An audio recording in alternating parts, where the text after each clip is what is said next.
통신주 3사의 실적을 비교해 드리도록 하겠습니다. 우선 PBR로 비교를 드리면 여기 PBR 나와 있죠. 연결 별도가 있는데요. 그냥 둘이 0.81, SK텔레콤 같은 경우에는 한 1 정도 수준, 0.8이니까 0.9 정도 수준으로 보시면 되겠습니다. 연결과 별도의 차이는 연결은 이제 자회사라든가 이제 보유하고 있는 자회사의 주식 등의 수익을 다 합치고 계열사들은 다 합쳐서 계산한 거고, 별도는 이제 이 텔레콤 자체를 계산한 재무제표로 보시면 됩니다. 결론부터 말씀드리면은 PBR은 KT가 가장 낮습니다. 0.4 정도. 낮을수록 좋은 겁니다. 0.4. 그 다음에 LG가 0.7 정도 되고요. 그 다음에 말씀드린 대로 SK텔레콤은 0.9 정도 되기 때문에 셋 중에서 가장 저평가는 KT. 이거는 어떤 의미냐면은 주가랑 자본 총계. SK텔레콤이 가진 본인의 자산. 그러니까 개인으로 보면은 개인이 가진 재산이 있죠. 재산과 비교했을 때는 KT가 가장 저평가다. 주가 레벨이 시가총액하고 비교하는 거니까요. PBR상 KT, LG, SK 순이고 KT가 가장 저평가됐다. 이렇게 보시면 되고요. 실적은 PER을 보시면 되는데 SK텔레콤은 한 26 정도가 나오죠. 20에서 26 정도. 요 PER 요거는 작년 실적 기준인 거고요. 12개월 PER은 지금까지 12개월 현재를 기준으로 1년이고 요거는 작년 1년을 기준으로 한 것입니다. 올해 실적이 좋아지면 그래서 사실 요게 더 좋아지는 것이죠. PER 개념은 이 주가 시가총액만큼 버는데 26년 걸린다는 얘기죠. 26년 걸린다, 20년 걸린다. 그렇게 작을수록 좋겠죠. 여러분이 결혼했는데 여러분이 가진 혼수만큼 그 남편이 버는 돈이 10년, 그 사람 연봉이 높으면 10년 만에 벌 거고, 연봉이 안 좋으면 20년 만에 벌겠죠. 그런 식으로 생각하시면 되겠습니다.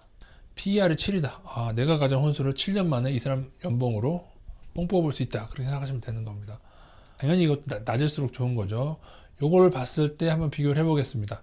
12개월로 비교하는 게 가장 좋겠죠. 그랬을 때에 KT 7.99, 그죠? 7년 더 저평가죠. 그 다음에 LG 플러스는 7.67 정도 나옵니다. 둘 다 7레벨이니까는 KT하고 LG랑 비슷하죠. 근데 이제 별도를 봤을 때, 별도 재무제표를 봤을 때 KT 같은 경우에 올해 대략 제가 계산해 보니까는 뭐 아직 4분기가 안 나와서 정확히 모르겠지만 대략 한 11에서 한 12 정도 나오지 않을까. 좀 별도에서 좀 떨어집니다. LG U 플러스는 별도랑 연결이랑 차이가 별로 없는데, 그래서 별도 재무제표이기 때문에 PER상의 저평가는 LG U 플러스, KT, SK텔레콤 순이고, SK텔레콤이 PER, PBR 둘 다 꼴등이고요. 자, 여러분이 결혼을 하려고 합니다. 혼수를 해가려고 합니다. 결혼하려고 할 때 뭘 중요시 하느냐. 원빈이 가진 얼굴 말고요. 얼굴, 뭐 주식 얼굴 없습니다. 이 사람이 가진 재산이 얼마인지를 볼 것인가. 재산이 많은가 보시려면은 PBR을 중시하시면 됩니다. 그런 의미에서는 KT가 제일 좋은 것이고, 아니면 이 사람이 버는 연봉을 기준으로 봤을 때, 이 사람이 뭐 월급이죠. 월급을 기준으로 봤을 때는 LG U 플러스가 가장 양호하고, 뭐 그런 상태가 되겠습니다. 그럼 KT하고 LG U 플러스 연결 재무제표상에서는 차이가 없고, 근데 이제 개별 재무제표상에서는 LG U 플러스가 가장 좋다.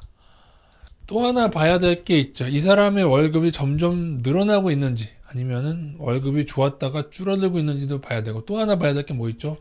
이 사람이 가진 재산만 많으면 뭐예요? 부채는 얼마인지도 봐야겠죠. 그래서 두 가지를 한번 더 보겠습니다. KT입니다. 이 사람이 가진 돈은 13조 되는데 부채는 14조. 이 정도 레벨은 뭐 크게 문제는 안 됩니다. 왜냐면 흑자를 내고 있기 때문에 이 정도 가진 거에 이 정도 뭐 큰 문제는 없고요. SK텔레콤의 부채 비율은 가장 양호합니다. 어떻게 보면 가진 돈보다 부채가 좀 더 적죠. 그래서 부채 비율은 가장 양호하고, LG U 플러스가 그래도 부채 비율은 좀 가장 높은 편이다. 그 정도로 보시면 되겠습니다. LG U 플러스 보시면은 부채 비율이 조금 이 정도도 근데 뭐 그렇게 우려할 수준은 아니다라고 말씀드립니다. 그래도 셋 중에 비교한다면 SK텔레콤 부채 비율은 가장 좋다. 순위가 SK텔레콤, KT, LG U 플러스 다 가위바위보처럼 얽혀 있는데, 사실 외국인들은 PER을 가장 중시하기 때문에 외국인의 선택이라면 아마 LG U 플러스를 선택할 것이고요. 그럼 마지막으로 최근 한 4년 동안 실적이 어떻게 되고 있는지 한번 보겠습니다. LG U 플러스입니다. 작년이 다 안 좋았습니다. 작년에 보세요. 2017년, 18년, 19년. 요거 올해인데 올해 3분기까지고요. 보세요. LG U 플러스 영업이익만 보겠습니다. 영업이익이 조금 줄어서 최근 3년간 줄고 있어요. 근데 올해 다시 늘어서 이게 3분기까지 9월까지니까 아마 올해 1월로 친다면은 2017년도에 요 좋은 실적을 회복할 것으로 보여집니다. 제가 볼 때는 더 넘을 수도 있어 보이는데요, 올해.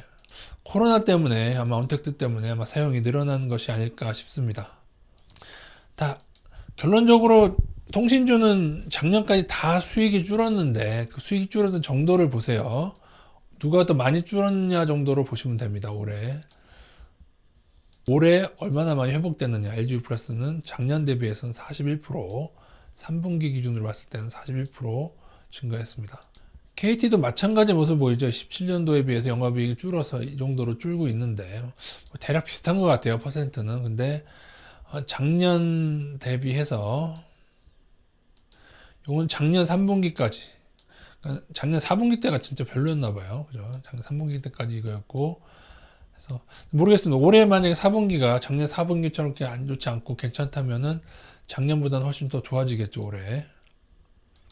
그래도 17년만큼 벌 수 있을까라는 생각은 조금은 들긴 하네요. 4분기 얼마나 될까에 대해서 좀 달라질 것 같긴 합니다. 그래도 KT도 여전히 양호하다. 거의 17년이나 18년 레벨로 괜찮으실 것 같아요. 물론 작년 4분기처럼 별로라면은 그냥 작년 수준으로 마감될 수 있습니다. 어쨌든 3분기 기준으로는 작년과 비슷한 실적이긴 합니다. SK텔레콤도 비슷하죠. 비슷합니다. 예. 올해 3분기까지고 이거는 작년 3분기까지. 근데 적어도 어쨌든 새 종목을 봤을 때 가장 올해 실적이 좋아진 것은 LG U 플러스다.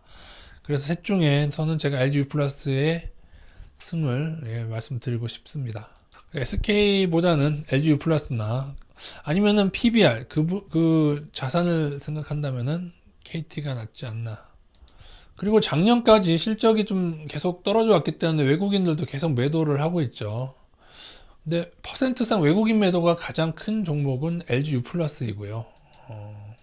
이미 그래서 많이 떨어진 거겠죠. 그래서 저평가가 난 건데 SK텔레콤은 한 10% 정도 2018년 말 기준으로 봤을 때 43%에서 33%까지 10% 정도 줄었고요.